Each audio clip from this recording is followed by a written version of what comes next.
Hello, ఈరోజు మన recipe రసం రైస్ అండి. వింటర్లో హాయిగా ఉంటుంది, తొందరగా పని కూడా అయిపోతుంది, టేస్ట్ చాలా బాగుంటుంది, గిల్ట్ ఫ్రీగా మనం తినొచ్చు, డైట్ చేసే వాళ్ళు కూడా తినొచ్చు.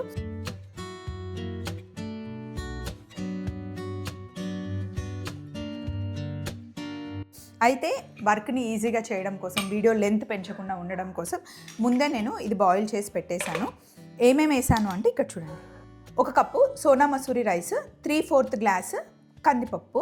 మీరు ఇందులో పెసరపప్పు వేసుకున్నా బాగుంటుంది, కందిపప్పు వేసుకున్నా బాగుంటుంది. అదే మనం సాంబార్ రైస్ చేసామనుకోండి, బియ్యం ఎంత తీసుకున్నామో పప్పు కూడా సేమ్ తీసుకోవాలి. రసం రైస్కి కొంచెం పప్పు తక్కువ వేసుకోవాలి. సో ఇప్పుడు 3/4 గ్లాసు పప్పు వేసాం కదా, 1 గ్లాసు బియ్యం వేసాం. ఈ 2 వేసి బాగా వాష్ చేసి 4 గ్లాసెస్ వాటర్ వేసుకోవాలి. 4 గ్లాసుల నీళ్లు వేసుకొని ఇలా మెత్తగా ఉడికించుకోవాలి. ఫస్ట్ ఇది ప్రాసెస్. రండి నెక్స్ట్ ఏం చేయాలో చెప్తాను. పొయ్యి మీద నీళ్లు పెట్టాను, నీళ్లు మరుగుతూ ఉన్నాయి. ఇందులో ఒక పెద్ద టమాటా కట్ చేసి వేసాను, కొంచెం పసుపు, కొన్ని మిరియాలు, కాస్త వాము, కొద్దిగా చింతపండు, ఉప్పు వేసి ఇది బాగా మరగనివ్వాలి.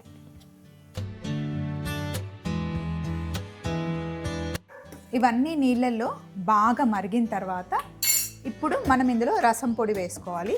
మీ దగ్గర ఉన్న ఏ రసం పొడి అయినా సరే ఒక 2 స్పూన్ల రసం పొడి వేసేసుకోవాలి. బాగా మరగాలి ఫస్ట్ అయితే.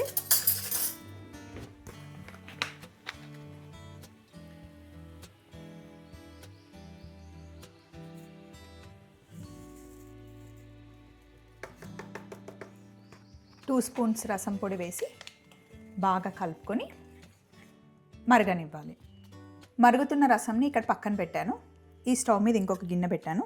ఇందులో నేనైతే నెయ్యి వేస్తున్నానండి. మీరు కావాలి అంటే నూనె వేసుకోవచ్చు, నెయ్యితో కూడా టేస్ట్ బాగుంటుంది. నెయ్యి వేడెక్కాక కొన్ని ఆవాలు, కాస్త జీలకర్ర, ఎండుమిరపకాయలు, అలాగే సన్నగా తరిగి పెట్టుకున్న వెల్లుల్లి, పచ్చిమిర్చి, కరివేపాకు ఇవి కూడా వేగనివ్వాలి. ఇందులోనే ఇంగువ వేయండి. ఇంగువ నేను కొంచెం ఎక్కువే వేస్తాను, ఒక సగం స్పూన్ వేస్తాను ఇంగువ వేసిన తర్వాత పసుపు వేయండి. ఒకసారి బాగా కలుపుకోండి. కలుపుకున్న తర్వాత ఇందులో మరుగుతున్న రసం వేసేయాలి.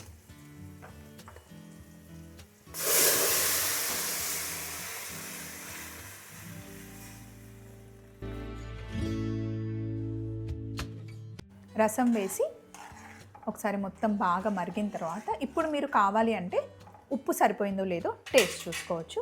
అండ్ చింతపండు కిందకే వచ్చేస్తుంది, మొత్తం రసం ఇందులో వేయకుండా కాస్త చింతపండు అతుక్కు ఉంది కదా, అది ఇందులో వదిలేయాలి. మళ్ళీ చింతపండు మధ్యలో తగులుతూ ఉంటే మనకి బాగుండదు. ఈ రైస్ని ఇందులో వేసేద్దాం. మొత్తం రైస్ ఇందులో వేసేసి ఇప్పుడు మళ్ళీ ఇంకొక 10 నిమిషాలు బాగా కుక్ చేయాలన్నమాట. రసం ఎక్కువ, రైస్ తక్కువ ఉంటేనే బాగుంటుంది. సో టేస్ట్ చూసుకొని ఉప్పు సరిపోయిందో లేదో చెక్ చేసుకుంటే సరిపోతుంది. రసం పొడిలోనే కారం, ధనియాల పొడి అన్నీ ఉంటాయి కాబట్టి ఇందులో మళ్ళీ మనం కారం వేసుకోవాల్సిన అవసరం లేదండి, ఇదే సరిపోతుంది. ఇంకొక 5 మినిట్స్ ఉడకనిద్దాం. అంతే అండి, ఇలా దగ్గరగా ఉడికిందంటే రసం రైస్ రెడీ అయిపోయినట్టే. చాలా బాగుంటుంది. లాస్ట్లో కొంచెం కొత్తిమీర యాడ్ చేస్తే సరిపోతుంది. అంతే, కొత్తిమీర వేసేసామంటే రసం రైస్ రెడీ. రసం రైస్ ఎప్పుడు ఇలా పల్చగానే ఉండాలి. ఆహా, కిచెన్ అంతా అసలు అరోమా నిండిపోయిందండి. టేస్ట్ అద్భుతంగా ఉంటుంది, ముఖ్యంగా వింటర్లో. సో మళ్ళీ ఇంకొక సింపుల్ రెసిపీతో కలుసుకుందాం. మీ అందరికీ రసం రైస్ నచ్చిందని నేను అనుకుంటున్నాను. బాయ్.